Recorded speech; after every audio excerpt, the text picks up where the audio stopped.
Prime Minister, if not mortally wounded, had been scarred, obviously not mortally wounded, but scarred by the constant, the barrage of accusations and claims. And then it is this Parliament which will have to preside over how the Integrity Commission is shaped going forward. So the same men who outside of the House of Representatives, certainly Dayton Campbell outside of Parliament, Bunting outside of the House, they come back, they're sitting in the House now. What do they say about plans to make the Integrity Commission different from the one which has, I believe, facilitated a witch hunt of epic proportions against them? And I've never seen an individual not charged with any crime be so solid by a crime. And I'm keen to see how this PNP, with its added strength on the seats of the House, now approach this issue that they have ridden and beaten almost to death for over 2 years. Well, Judge, I have to take issue with you, dear Judge. The elections are over, but there are issues which are not over. For example, you touch one there, the Prime Minister's statutory declarations, they must be dealt with. By whom? By the Integrity Commission. Listen, when you say by whom, you know, we have an Integrity Commission, yes, right?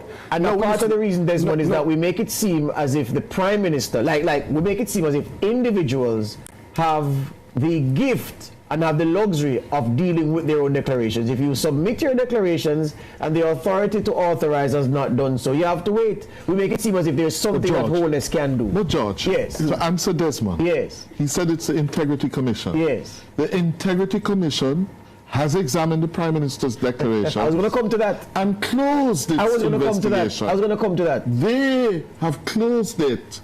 Yes. What have they asked FID to? What have they asked FID to do? To go further, but they, under the law, cannot do that. That's right.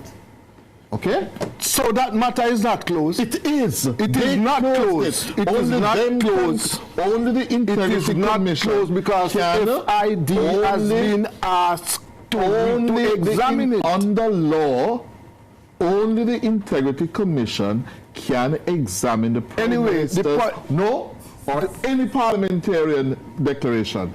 The point that I am making is that somebody the Prime needs Minister to tell you and the People's National Party stop weaponizing that process. The Prime Minister and the people of Jamaica have spoken tonight. Yeah, and that's the point I was going to make. Argument done. Yeah. No, that argument is not finished. That argument is not finished. Because what we don't want a Prime Minister with clouds hanging over his head. And there's no cloud hanging over his head. We don't want that. He's the only politician who has had a forensic examination of all his statutory declarations and financial you are in no position to say that there's no cloud hanging over his head. So which is the cloud? What's the cloud? What's the cloud? You mean what is the cloud? What is the cloud? The Prime Minister's statutory declarations. Have not been what? Certified by the Integrity Commission? Yes. Right. And why have they not done so? And listen, what we want the Prime Minister to tell us. Listen, well, guess what? This is simply, Desmond, as I said, this thing has been weaponized for 2 years. The Prime Minister is the first Desmond, Jamaicans said today that they believe in the integrity of this Prime Minister. It doesn't matter what you think. It doesn't matter what cloud anybody wants to prepare and seed to reign perpetually over the Prime Minister's head. And we all should remember, as Bob Marley said, when the rain falls, it don't fall on one man, don't stop. So I'm saying the weaponization of processes is something that the other side can pay. And then what happens to this democracy that we're throwing confetti at? Come on, we need to grow up as a people. Thank you very much. Yes? You're silent, you're definitely silent though, Kevin. About what? The Integrity Commission? What we're talking about, what Desmond and I and George debating. Cliff, as you said, what is left for Andrew Holness to do? The Integrity Commission has to either charge him or certify. There's two choices. So charge him or certify. And they have closed it. Them say done. In their annual report. It's done. But you know something? I'm going to come back here. The whole night we're talking. I don't hear nobody talk about the most important issue in the country. What, crime? The crime. Right? Crime is no longer an important And issue in the I am telling country. you, listen, I got my 2 wishes in life, you Kevin, know. crime is no longer an important issue in the country. That Who Prime told you? Minister, Who told you? Andrew Holness, yes, told you? has cut crime And to a what- point where we'd never discuss it like we have in the last 50 years of electioneering. It is still an issue. The people, listen, we're still at How is it an 24. issue, Kevin? What It is is that? being successfully managed. So we're still one of the What top you 20. should say, he failed to campaign on it. Well, that too. But we're still one of the top 20 murder countries in the world. There's still time have Well, room to go down. You And feel safer, me feel safer. do I all feel around as the safe as table I would want to feel be? safer. No, No, but you still, shouldn't speak for Desmond. Desmond, do you feel safer? Crime is still at significant Him ask if you feel problems safer. in it can't go down more, Jamaica. Desmond. It can't go Ask down if more. you feel safer. That's Answer. significant problem in Jamaica. Answer the question. Do you Can't feel stay safer? Safer, but not as safe as we want. It can still go down more. Listen. And I'm very glad the JP wants so Commissioner Blake can continue. And I Desmond, want do the you Prime feel Minister to keep safer? driving it down. Desmond, do you feel safer? Allow me to. You don't want me to you Then don't. answer. answer now. I Safer said. than a year ago. Answer. I said. Crime is still a big problem in Jamaica. Do you feel safer? You feel safer than a year ago, boss? If I feel safer than Yes. Yeah. You can't answer. No. Swell, No. do you feel safer? No. Do you feel safer? Yes, to an Do extent. you feel as safe as you want to be? No. You can go down more. Yes. So I want to go And now on ask the table. Saeed. Saeed live in England You for a say year. that it is a no longer Hold on. issue. That's wrong. Can't Hold actually. on. Saeed live in England for a year. Did they mug you in London? Oh, not at all. Okay. Sandra, do you feel safer? Yes, but Good. there can be improvement. Good. but I do Very feel well. safer, yeah. Yes. All right, I can live with that. We need to take a break. We need to take a break and come right back. Jamaicans are always going to say they want more. Saeed is very well paid. If you ask me, he say you can be paid more. We must be fair, Yeah? man. There you go. We have to be fair. Let's go to the break, and when we come back, hopefully the Prime Minister will be ready for all the country. You are treated. You are treated. Break time, Desmond, break time. As a disciple. No.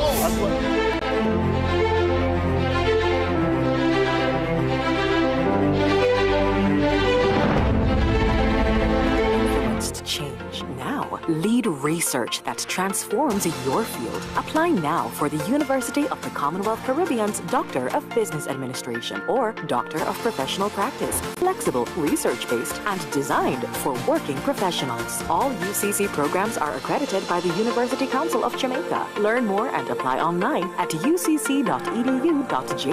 UCC, fostering leadership and innovation. Become a transformational leader in your chosen field with the University of the Commonwealth Caribbean UCC internationally accredited MBA program in over 7 areas of specialization: human resource management, accounting, marketing, healthcare management, and more. Plus, this program is fully accredited by the University Council of Jamaica. Are you ready to begin your next journey of discovery, intellectual growth, and applied learning? Apply online today at ucc.edu.jm or call 876-906-3000. UCC, fostering leadership and innovation. This has to be the best kept secret in half a tree. You know that chicken and things serve the best Jamaican food from 6 a.m. till midnight, including Sundays. Yeah, man, and the price reasonable too. And them chicken tastes good too. For real. Chicken and things, right on the clock in half a tree. Birdshock fried chicken always ready. Birdshock, original crispy. Birdshock, Cajun spicy. Birdshock, a barbecue. Birdshock, we are go a Birdshock. The temperature brought to you by Birdshock Fried Chicken in Montego Bay and Ochivios is of the party today, because it is such a historic moment that this is a victory for our founder Bustamante, for Sir Donald Stankster, for Hugh Shearer, for Edward Philip George Siaga, for Bruce Golding, and I want to invite Mrs. Carla Siaga to just come and acknowledge the moment and take a bow to the crowd, because all of this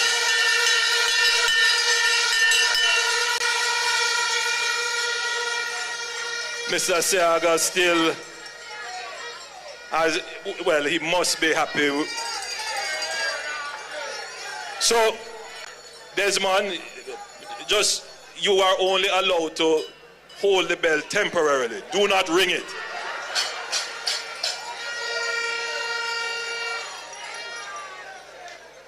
I have a few things to say early on. Firstly, let me thank the thousands of Jamaicans who prayed for me personally and who prayed for the government and the country.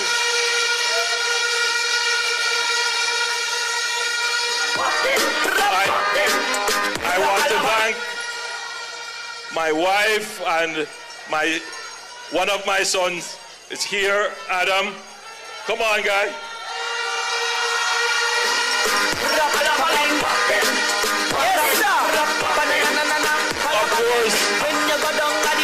Of course, the superwoman. And my mother. Best government we run the country. Look how we balance the economy. I want to thank them personally. I mean, you know, a political campaign, sometimes, you know, when they see the personalities, they forget that they are human beings with feelings and emotions, and they can be objectified. It's very difficult, but I want to thank my family here and abroad and all over who have withstood a tremendous onslaught, but they never gave up on me or on the people of Jamaica.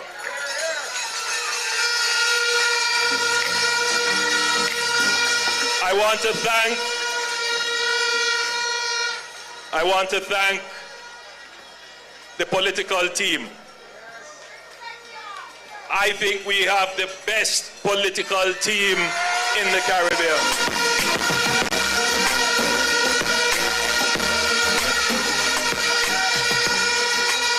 But allow me to, I do this at a risk, but I'm sure everyone will agree that my Deputy Prime Minister, Horace Chang, the General Secretary of the Jamaica Labour Party, deserves special commendation. You know, there's a special bond that has to be between the leader and the General Secretary of a political party. And Horace and I have been working for the greater part of 30 years together. We have been very good friends and very good professional associates. We have a mind share, and we are both very much committed to Jamaica, like everyone in the team.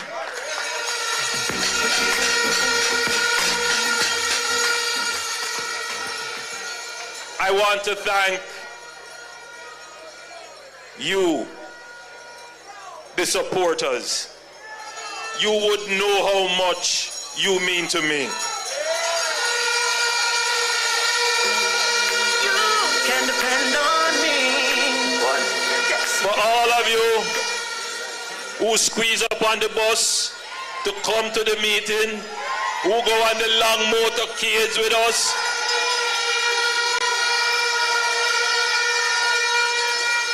for all of you who take on the PMP them when you hear them with the lies.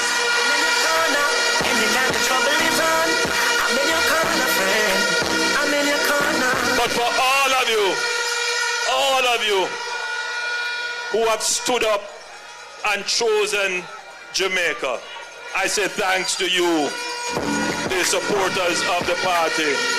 You make us stronger, and we stand here on your shoulders. I thank you, God bless you, and I love you.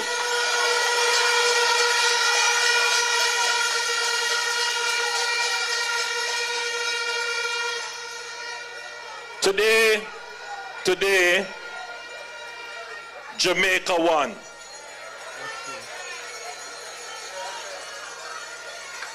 Jamaica won this election. Yes. The majority of voters decided to choose Jamaica.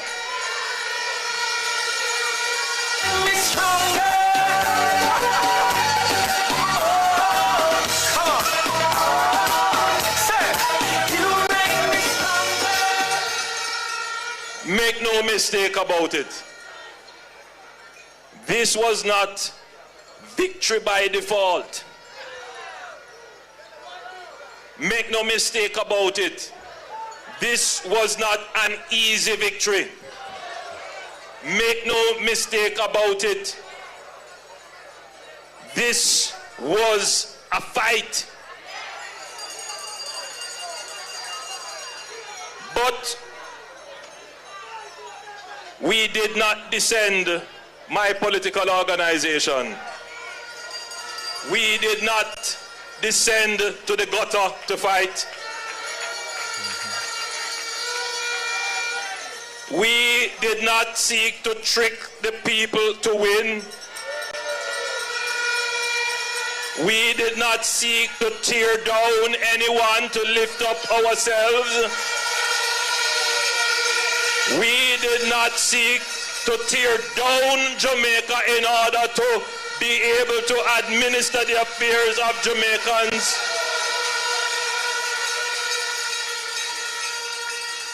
We ran a clean, disciplined, focused, well-organized campaign.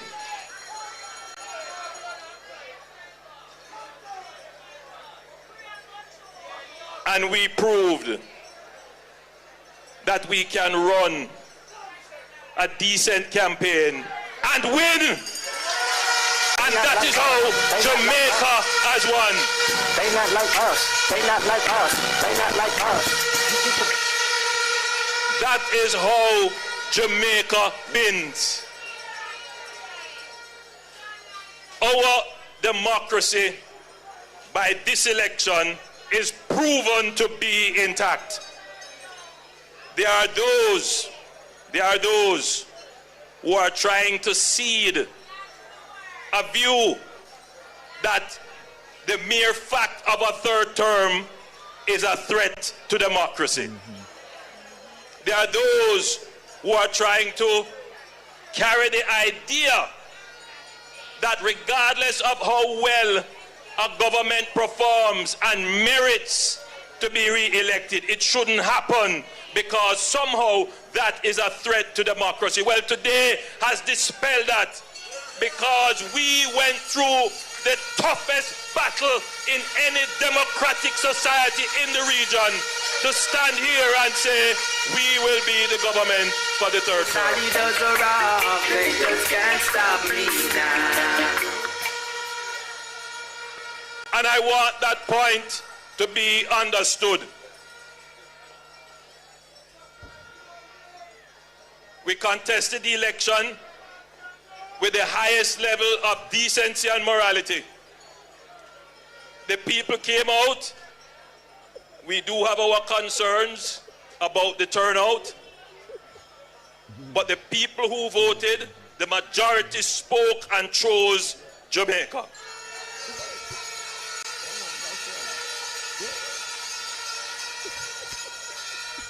So I am satisfied that our democracy is strong. But I wish to assure all Jamaicans who participated in the elections or who did not participate in the election that my government will continue to be respectful of, uphold and advance democratic institutions and protect the democracy of this country.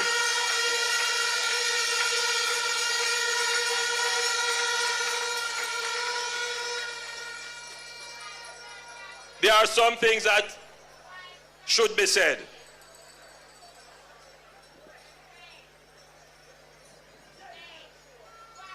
No weapon formed against me shall prosper.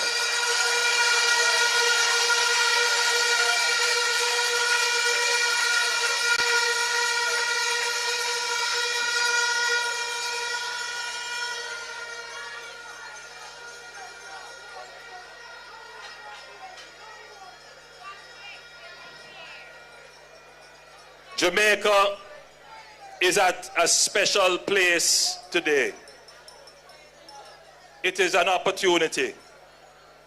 For me, it was also a personal challenge. And I would just like to say, when you face challenges and you look for the opportunities, rise to the occasion. Look at yourself. They know you're strong. No one can stop you. Rise to the occasion. Look at yourself and say you're strong. No one can stop you. Oh yeah. Rise to the occasion. Go ahead, you know you're strong. No one can stop you. And after all the attacks, the lies, the rumors, the innuendos, I am still solid as a rock. They just can't stop me now. Keep a good man down. Always keep a smile when they want me to frown. I'm so solid as a rock. They just can't stop me now. Now, in the third term, as in the first and the second, we must guard against arrogance. We must develop an even keener ears to listen to the people. We must be focused on addressing the needs of the people.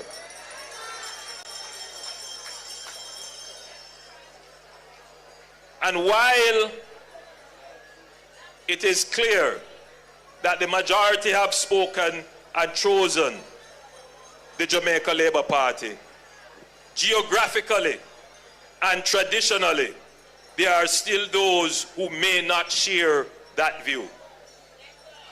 And for varying reasons. One reason is they say, yes, we see prosperity in some areas, but they want prosperity to come now to their community, to their driveway, and to their doorway. This government,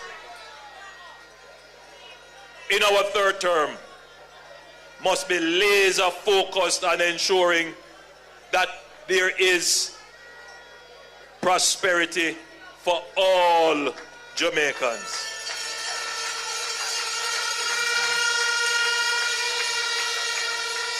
And just to be clear, prosperity doesn't mean riches. For some people, prosperity means peace. They want to live in peace. For some people, prosperity may mean their children getting to university. For some people, prosperity is a car. For others, it is a house. But for most people, it is the road fixed in their community and water in their pipes.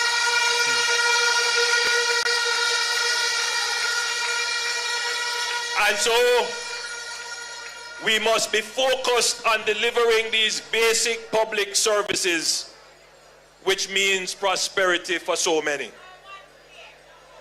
But Jamaica is more than that. Jamaica is a potential to be realized. And for decades, we have underperformed. The story of Jamaica is that we have done so much as a country, but we could have done so much more. For the first time, an electorate has said, we will reward a performing government to continue to deliver the promise of Jamaica.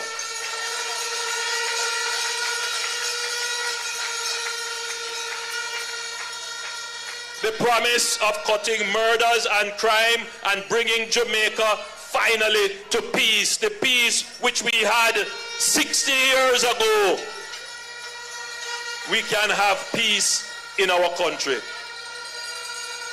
The promise of Jamaica being a growing and robust economy which we had 60 years ago, we will continue to fulfill the promise of the growth of the Jamaican economy.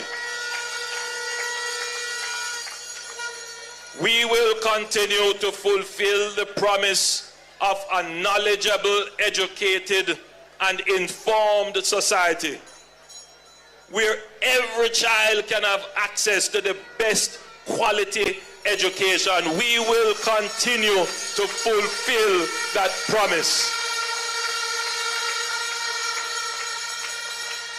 We will continue to fulfill the promise where every Jamaican can have meaningful employment and earn a meaningful income so that you can fulfill your own personal dreams and aspirations.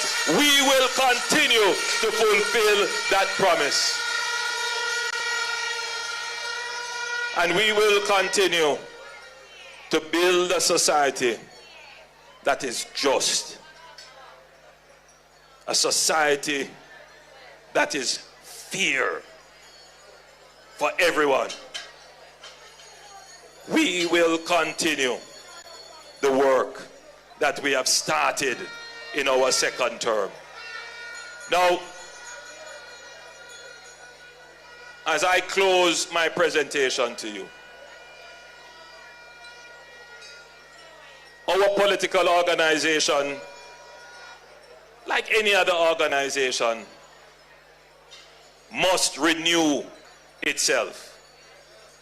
The third term is also an opportunity for renewal, to attract new people, to expose new talent, to refresh ideas, and to place to the Jamaican people a continued, credible political organization that can always ably lead the government of the country.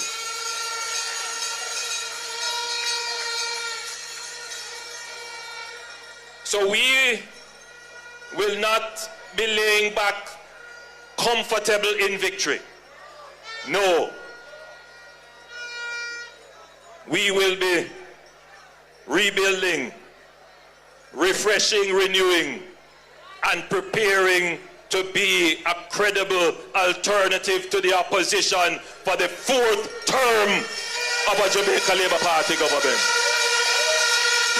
Yes, I love the blessing. I love the blessing. Father God blessing. So Labour rights, Jamaicans, your democracy is strong. You have made the right decision to continue with a government that performs, because it sends a signal to governments to come that the way to win is by performing, by doing, by achieving victory by merit. Yes, I love the blessing. Third, in our second term, we created a momentum. We are on the right path, heading in the right direction with the right trajectory. That should not be broken, and the Jamaican people share that view. And therefore, we will continue to use the momentum to accelerate the development of our country and to ensure that you can get the benefits and the aspirations that you have all wished for. And fourth, we commit to being a responsible, caring, and fair government. That is my commitment and the commitment of my team to you. We will be the political party to move Jamaica from poverty to prosperity.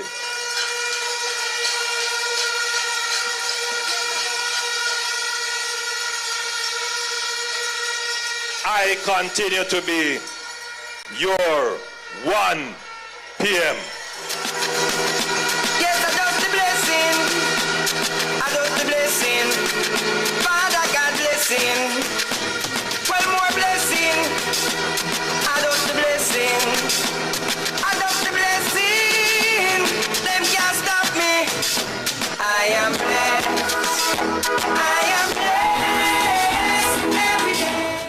from Marathon Day has come to an end. The Prime Minister with that speech bookending a day that began at at midnight. The election day started at midnight. The polls opened at 7 a.m. sharp in most places, perhaps in all places, and a day characterized by slow voting in some places. But at the end of the day, the JLP 34, the PNP 29. That's the tail of the tape. That's what history will record for this election, notwithstanding, of course, the magisterial recounts in certain seats that will follow this preliminary declaration of the result. I just go quickly around the panel. We have less than 3 minutes to wrap the broadcast. So I'll start with we have the broadcast, so we have a special production. That's the end. That's to take us out. So don't trouble that yet. Just 3 minutes to get comments, starting with the lady, Dr. Nadine Spence.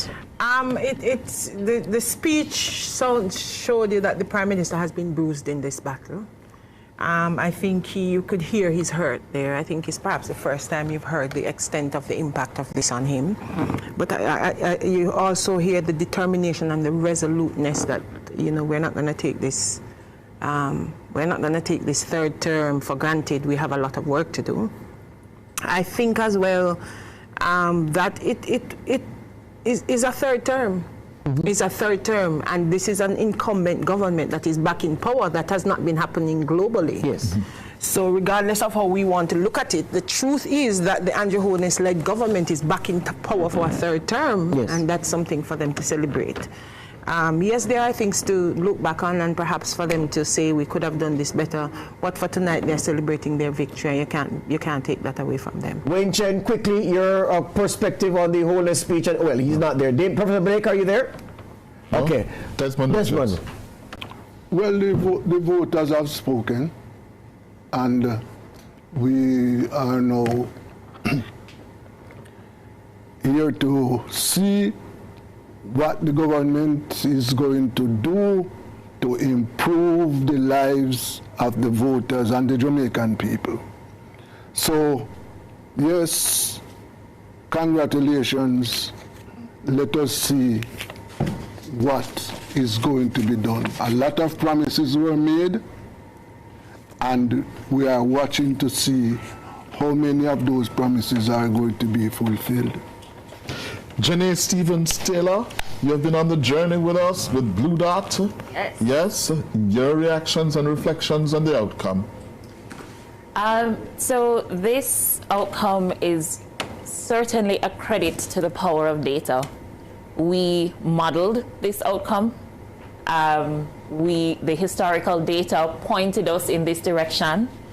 Towards the end of the election season, it looked as if we were in for some surprises. Higher than usual voter turnout, higher than usual participation from the moderates in the middle, and that did not materialize on election day. And so we, as a voting public, reverted to the patterns that we have been true to over the last 5 general elections, and the predictions hold true. And we are walking out of here tonight feeling quite confident in that modeling and in that data and in the power of harnessing that data so that we can use it to inform going forward. We're excited to be on this journey with you, Cliff. It's been a few years. You took a chance on Blue Dot all that time ago when people were just like, who is this company and what are they doing? And here we are some years later, and we couldn't be more excited. We couldn't be more excited to be your partners in this. So until next time. Yes. Thank you, Jenny. Thank you on behalf of the nationwide team. Yes. Well, I want to say thanks to all the team here at Revo TV, nationwide, and of course Blue Dot, our panelists. Thanks very much. We know we had some challenges tonight with the telecommunications systems. We apologize for those. We're going to learn from those. I see some very useful suggestions on social media. Yeah, we're going to take those on board. But we want to leave you with the fact that a bit of history was created tonight. Andrew Michael Holness is now set to be Prime Minister for another full term. Will he go early or will he seek a fourth term? That is to be discussed. But we want to leave you with this from Ricardo Brooks on what tonight means. He's done it. Dr. Andrew Michael Holness has led the governing Jamaica Labour Party, JLP, to a historic third term in government. At 53 years old, Holness tempted fate and has now tasted political greatness. He becomes the first leader of the 82-year-old Jamaica Labour Party to be given a third mandate by the Jamaican people. He's only the second Jamaican Prime Minister to achieve this feat, drawing level with P.J. Patterson's achievement in the 2002 general election. Elected to Parliament for the first time in 1997, Holness has represented the people of West Central St. Andrew for 6 consecutive terms. Tonight, he secures a 7th term in the seat and his 3rd as Prime Minister. Dr. Holness has managed to win the country's 19th general election while swimming against a political avalanche of accusations of corruption and dogged questions about his integrity filings. It appears the Jamaican people have decided those allegations ultimately were not the deciding factor in this election. Despite the relentless onslaught from his main political rivals in the PNP, a confident Holness kept on message throughout the campaign by touting his government's achievements over the last 9 years. He touted roads, he touted water, he touted housing, and he touted the merits of a robust economy. That message appears to have resonated. With this, his 3rd mandate, Holness may have proven himself one of the most resilient political leaders in the country's history. In fact, he joins a select club of incumbents across the Caribbean region to survive the anti-incumbent wave that toppled several of his fellow leaders. In this election, Dr. Holness presented a simple choice to the Jamaican people: performance or promises. The Prime Minister and his governing Jamaica Labour Party also asked the voters to choose Jamaica. Based on tonight's results, it appears Jamaicans have chosen performance and they have chosen Jamaica. With that choice, they cement Holness as a permanent fixture in the political history books. Ricardo Brooks for the Race to 32.